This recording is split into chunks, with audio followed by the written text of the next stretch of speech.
Welcome everyone. I am John Ryan of SportsMemo.com, and this is definitely the best show at SportsMemo.com right now.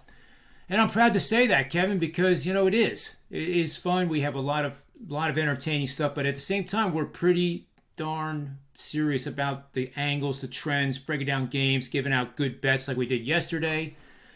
And damn it, didn't those Lakers cover the spread? But as you and I were talking, the over was the bet, and the team total over Sixers came through. But I still was very disappointed that the Sixers just didn't put their face in the mud. Not their face, but the Lakers' face. I just wish the Lakers would kind of go away. I'd rather have the Pacers in the playoffs. And speaking of which, that's our first game here, and we're going to get right to it. The Indiana Pacers are taking on the Memphis Grizzlies in a matchup that is very much more important to the Memphis Grizzlies than it is to the Pacers. Memphis is 50-23 on the season, in solid shape to make the playoffs and be a top seed, possibly, definitely top three, if not the top two. Phoenix will have the number one seed, clearly, in the Western Conference. Indiana is finishing out the season. However, they are 32-38 with 3 pushes against the number. So the market has priced them pretty well despite being a losing team. Let's get right at it, KB, and tell us where the best player props are for this matchup. Yeah, so this is an interesting one, the Pacers versus Grizzlies. It's a high spread, but I also think it is going to be closer because they're both on a back-to-back. So I also think both teams don't really have the Grizzlies don't have to throw out their best lineup the whole time to win this basketball game, and I think they'll be fine. I am curious to see if they bring in Morant today because he's been sitting out a few, just kind of getting some rest and also battling some tightness. But also, I think Morant will sit out in this one. And another point where I'm leaning in this one is Steven Adams. If you look at Steven Adams, guys, he's a rebounding monster. I mean, he's averaging 10 on the season. And again, he doesn't need his full minutes to get his rebound prop. His rebound prop's not out yet because there are some question marks in this game, like is Morant going to play? So again, the lines aren't being shared. The props aren't being shared with us yet. But Steven Adams, if his rebound prop comes out at 10.5, 11.5, I'm taking over for sure. And anything under those, I'm really hammering this over in rebounds. He doesn't need to play his full minutes. Like I said, if you look at the last game, he faced the Pacers, guys. He played 23 minutes. It was a blowout. The Grizzlies totally blew out the Pacers. He had 23 minutes. He had 13 rebounds and 13 points. He can get it done super quick. This line's just too low. If you look at what the Pacers been doing, they're allowing the third most rebounds to opposing centers in their last 30 games. Again, I can keep going. Yes, it is a back-to-back spot, but he does better on back-to-back spots, averaging 10.3 points, 11.9 rebounds. This is a Steven Adams spot for me. Nobody will be able to match up versus Steven Adams, and he'll be grabbing the rebounds all night long. So that's where I would lean here, JR. Oh, I love it. It makes perfect sense to me. And I actually am going to lean on the Pacers, believe it or not, here, because I Okay. think it might be too many points, but it's supported by a betting system where you're going to bet on road teams that are revenging a same season loss to the current opponent, which obviously is Memphis, and it's coming Nice. off with Memphis coming off a double-digit win as an underdog, which they did in their previous game without Morant. Yeah. That combination of parameters, 71% winners over the last 5 years for a 54-22 against the spread record. I'm going to lean on the show so far, Pacers. I know that's kind of like tough to put your money behind a Pacers team, but that is my lean. And one more thing, JR, like on that, hopefully the Pacers do keep it close, and that would help this Steven Adams because the closer this is, the more minutes he plays. I also wanted to do a little fun fact about Steven Adams. He has 17 brothers and sisters, JR. Did you know that? I 17. did not.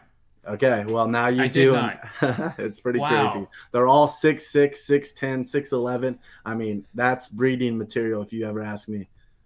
That is. It reminds me of Carl Malone back in my Yep. day. I think he had the same number exactly. So maybe that's Wow. good luck. Yeah, It's a lot maybe. of trips to the hospital, man. I don't want to Whew. see their food bill, that's for sure. That's true. Yeah. It's already like a cafeteria Yeah. within their mansion. But anyway, that's a good point. So let's move on to the next game here. And that game is the Chicago Bulls going up against the Pelicans here. The Bulls, Ronald Cabang and I had nailed the Bulls preseason with the futures bet. That was our best bet, over 41.5. wins, and it took a lot longer here recently. We thought it was in the bag, but now it finally went over 41.5. They're 42-30 on the season. They have exactly 10 games to go. They're 38-33-1 against the number. They have been stumbling of late, and I'm not sure, if this is going to be a bad matchup against the Pelicans, who are 10th in the Western Conference, which means they would be one of those play-in teams. One of the 4 play-in tournaments. It's a 4-team tournament. I'm still getting used to that word tournament with 4 teams, yet the real tournament starts after it. But I get it. So this game is taking place at the Smoothie King Center, 8 o'clock tonight in New Orleans. Take it away, Kevin, and tell us where the player props are in this matchup. Yes, sir. So this one's a difficult one for me because you got Zach LaVine questionable and you got DeRozan questionable in this one. And in my opinion, I don't think DeRozan plays this game. So that would be the Zach LaVine and Vucevic show. And also this Bulls team's getting healthy. And I don't know if you noticed, JR, when all these players came back, like Caruso and like the rest of the team, like they started losing games. And I don't know if they have like too many guys that want the ball or like they're not playing as a team. But again, this Bulls team's struggling right now. And on the other hand, I agree with the line movement. I know the Bulls opened up at -1 and now they're dogs. I think it's +2. So again, DeRozan's going to be out, and that line movement is probably because of that. So just so everybody knows. But on the Pelican side, I would be looking at CJ McCollum, guys, here. This is my slightest lean on the day, but he has to be a look ahead spot here. And he's been balling out. There's not going to be any Ingram. If you look at what CJ McCollum's been doing, post All-Star break, averaging 25.1 points. His point prop today is at 24.5. He has faced the Bulls a few times, guys, and he's done pretty good versus them. I think this would be a CJ McCollum spot here. He's going to take 20 to 22 shots. And again, you're only asking for 25 points, and he's been getting it done as of late. So that would be my slight lane here, John. I like it quite a bit. I'm joining you on that one. That makes even more sense than the first one you did. And I do like the Pelicans, and I agree with the line movement. So I'm in sync with you, supported by the fact that Chicago is just 4-13 against the number this season in games where the total has been lined at 220 or more points and being on the road. Chicago is a imperfect 0-7 against the spread in March games so far this year. That's not good.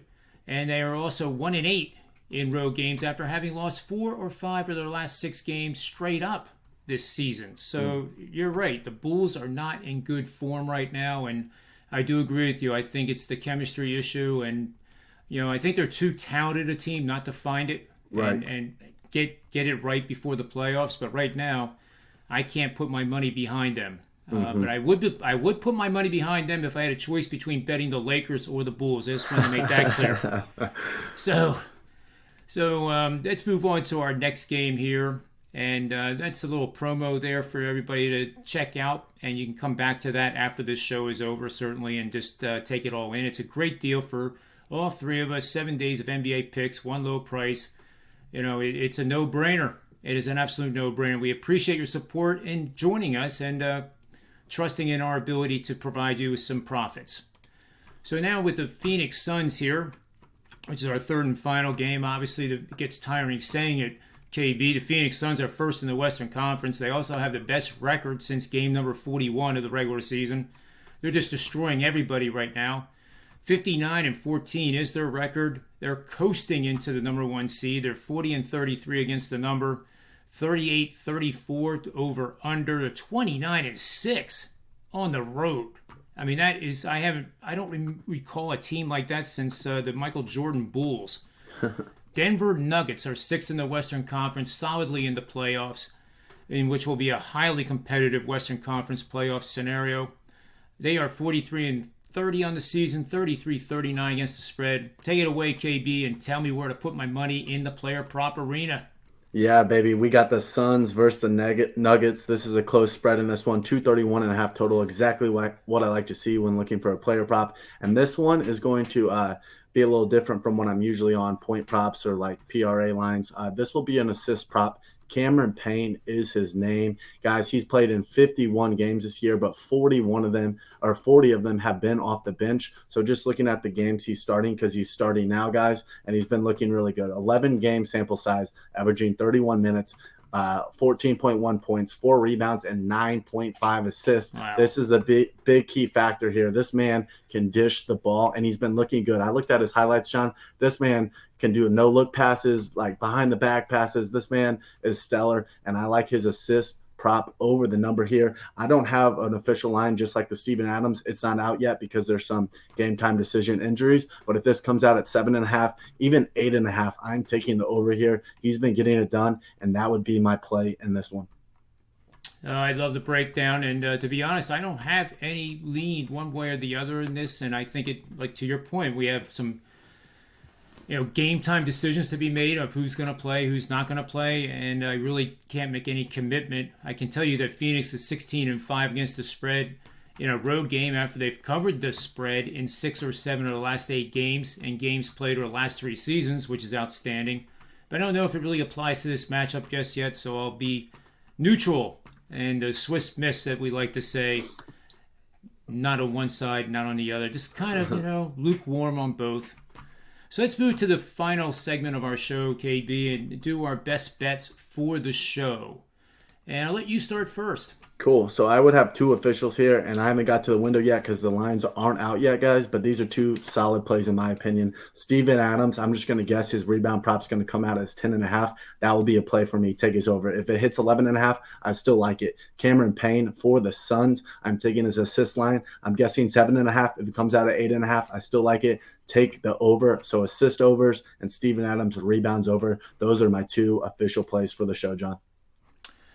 That's great stuff, KB. I'm going to go with the Pelicans here with the line movement. I think I will take them up to as high as 3.5 for those that are probably listening later today. I would not be surprised if the line did get that high, given the news that we were talking about earlier in the show. So I will take the Pelicans up to minus 3.5 in this matchup and look for the Bulls to continue to not play well. And there's no reason to not keep doing this trend, KB. Yep.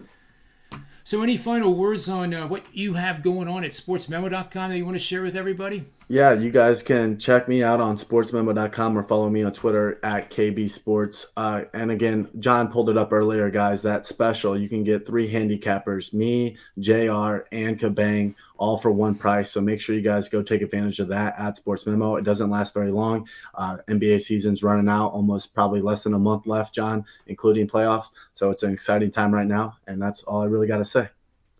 That's good stuff. Yep. I have a 5%er going in the 16. Let's go.